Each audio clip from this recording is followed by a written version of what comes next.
I was a bit careless about my own health and healthy food items, but nowadays I'm more worried and concerned about my health. What I mean to say is that I have become more health conscious than ever before. त्यसको निम्ति म के गर्छु हजुरलाई थाहा छ? आजभोलि मैले घरमा आफैले बनाएको फाफडको रोटी खाजाको रूपमा प्रयोग गर्ने गरेको छु। त्यसको निम्ति फाफडको रोटी बनाउँदा पिठोको पेस्ट आवश्यक पर्छ र पिठोको पेस्ट बनाएर फलामे प्यानमा घी हालेर केही समय तातिन दिनुपर्छ। यो ततिसके पश्चात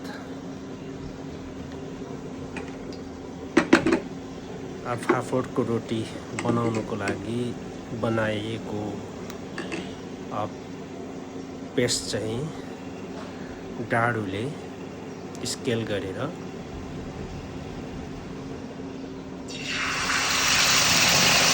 तातिएको घिउमा खन्याउने र केही समय चाहिँ यसलाई पाक्न दिनुपर्छ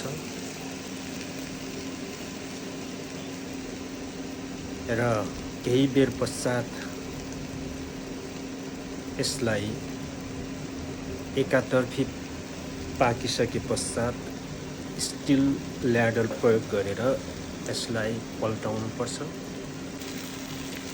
पल्टाइसके पश्चात केही समय यो बकविट फ्ल्याट ब्रेड नडरस भन्नको लागि ग्यास सानो बालेर पकाउनु पर्दछ। म पनि त्यही गर्छु। यहाँ हेर्न सक्नुहुन्छ मैले ग्यास एकदमै सानो भोल्युममा मात्रै बालेको छु र यसरी केही समय पाकिसके पश्चात यो फ्ल्याट ब्रेड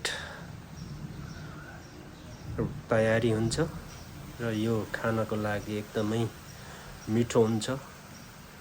स्वादिलो हुनु आफ्नो ठाउँमा छ, तर यो स्वास्थ्यको हिसाबले एकदमै फाइदाजनक हुन्छ। अलिअलि तितो तर स्वास्थ्यको लागि एकदमै राम्रो हुन्छ। हस्त धन्यवाद।